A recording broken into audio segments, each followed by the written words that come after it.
Brickmaniacs, hey, it is Lando here at the designer's desk of Dan Siskin with his all-new MIM-23 surface-to-air missiles, right? It is, yes. HAWK missiles. HAWK missile. It's the HAWK. We'll just call it the HAWK. Yeah, cool. So what does a HAWK stand for?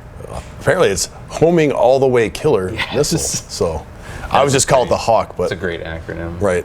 So yeah, it's a great children's toy, right? Right. This is a Vietnam era surface-to-air missile system, mobile surface-to-air missile system, right? Right. Actually, it predates the Vietnam War quite a bit. So back in the day when people actually thought we were going to be bombed by or attacked by nuclear armed bombers from the Soviet Union, they had what they called the Nike missile system. It's the MIM or MIM-23 Nike Hercules missile. Right. That they needed something that was a shorter range. So that was like high altitude, way out in the sky. This is something that's closer to more like 20 to 30 miles out, a medium range missile system, air defense system from the ground. It uses radars to home in. There's several different radars, like search radars, tracking radars, and then homing radar. So you have to illuminate the target with the radar. This thing basically follows that radar beam back. So it's radar guided. You'll have like several radar units that guide this thing, and a brain on the ground that communicates with the missiles and just follows that radar signal, and speeds up to 2.5 Mach. So 2.5 times the speed of sound. It's pretty impressive. Dylan was saying that it's one of the first mobile surface-to-air missiles that was able to surpass that Mach 2. Right, and you've got, when you think about it, like if you have a target coming at you, you don't know if it's hostile, you have to assume it's hostile, you have very little reaction time. You need that fast missile because their closing distance is pretty quick at that speed. If they're coming high-speed jet coming at you, you want to have a missile that can attack it. They actually started making these in the 1950s. Okay, yeah. So this is, the original first generation of HAWK missiles had like a 50% first shot, first kill ratio. They went through several upgrades, so like basically generations later they got it almost to like a 90% first shot, first kill. The later versions could actually track multiple targets at the same time. So I think the original ones you could only shoot one at a time and have it follow one target at a time. Now they can do, or the later versions. Sure. I believe they're still in use around the world, but the U.S. military stopped using them in 2002. Okay. So. Cool. As for the model itself, I mean, it's a pretty straightforward model here. We've seen similar missiles before, correct? They have a resemblance to the Phoenix missiles, which are actually smaller. Okay. This thing is like 16 feet long. It's like a telephone pole in real life. It's pretty big. This launcher, on the other hand, is pretty lightweight. These things were meant to be transported by trucks. So you'd have the launcher, typical battery would be 6 of these launchers. Each launcher has 3 missiles on it. You'd have several radar units, a long-range radar, search radar, a medium range, and then several tracking radars that can basically home this thing onto the target. So you have the launcher. Right now it's set up for deployment. So it's set up in deployment mode. It does actually, these things all do actually fold up for transport. This would actually be the hitch. Let me put it together here. This becomes the trailer hitch if you fold it up correctly. So which vehicles would we see transporting this system? A deuce and a half truck. Probably a 5-ton would be my guess. You'd see that more often than a deuce and a half truck. This thing actually comes up too, just like that. So if you have it hooked up to the truck, it won't fall over backwards. Typically, you're going to see it driving around with the missiles. So they'll probably take the missiles off for transportation, I'm assuming? I've seen them actually loaded on the launch rails and transported. Okay. I think that's normal. They would have them loaded up, ready to fire. So they deploy it real quickly in the field.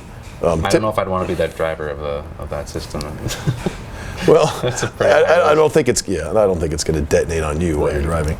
So you put these things down. It actually becomes fairly stable when it's all down. Yeah. For such a small base, there's a little bit of play in the bricks themselves, but it does pretty well. Let's hold it down. For now, we're only releasing the actual launcher with 3 missiles. Okay. In the future, we'll probably put out something more like all the other accessories. Since we just announced this, there's been interest in people wanting the whole system. So we will do that. Of course, we're going to have to make a 5-ton truck to go with it. But we have the technology. We can do that as well. That'd be cool. Yeah, and again, like you were saying, this is part of a big system with a lot of other pieces that, for tracking targets. I'd imagine there's even some setup pieces to this as well. Are there cranes or some sort of thing, or? No, they have a really cool missile launcher. It's a missile carrier. Okay. It's a tracked vehicle. It has four sets of road wheels, and it carries 3 missiles at a time. So if this thing needs to be completely reloaded, it'll just bring all 3 missiles and just like a little arm comes over and drops it onto the launcher. It's like a robotic arm. It's a pretty cool little vehicle. Yeah, there's a ton of little components. It's a system. Yeah. This is your anti-aircraft system. Is not just going to be one component. This one's very elaborate. They did send these to Vietnam, Vietnam War. They were used in several locations, typically around air bases. They set them up around the bases in anticipation of the North Vietnamese Air Force attacking, which of course they never did, and ended up they themselves becoming basically a magnet for attack, because you have this very elaborate, expensive missile system and sitting out on a hill somewhere, and of course that makes it very a nice target. So wow. They eventually took them out of Vietnam because they weren't needed. They did use the radars though in other missions to track some interesting stories I've heard about Vietnam. They were able to track all the movement of supposedly non-existent Soviet helicopters resupplying the North Vietnamese troops. Interesting. Yeah, so they were able to prove that the North Vietnamese the Soviets were actually helping them on the ground using these radars. Wow. Actually, it's a very interesting piece of history. I mean, it's yeah, and they were deployed in the Gulf War and used quite effectively in the Gulf War, Gulf Wars, I should say.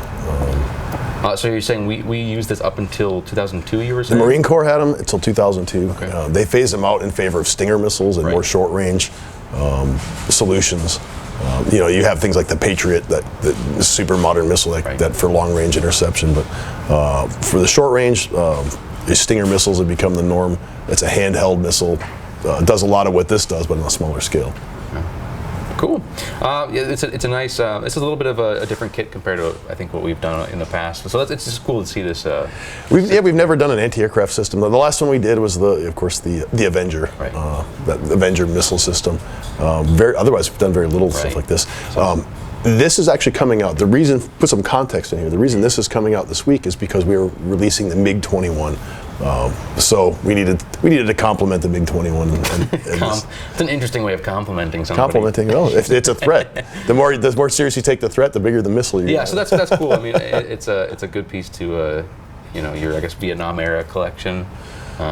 This would be working in Vietnam. It would also work in more modern. Right. Or if you wanted to go back to the 1950s. So if you're doing any Cold War anything, this would be a great addition. Yeah, absolutely. They were in all fields of operations. They're used by friendly forces around the world. So there are Hawk missiles in use up to this day. So awesome. Very, very interesting piece of history here. I guess with that, do you have anything else, Dan? No. Look for additional parts of this in the future. Let me know your feedback, and I'll see what we can add and take away from future components for this. Yeah, very cool. With that is the Hawk missile system, the MIM-23 HAWK missiles. MIM or MIM-23. There we go. Designed by Dan Siskind. With that, thank you very much for watching. That is the episode.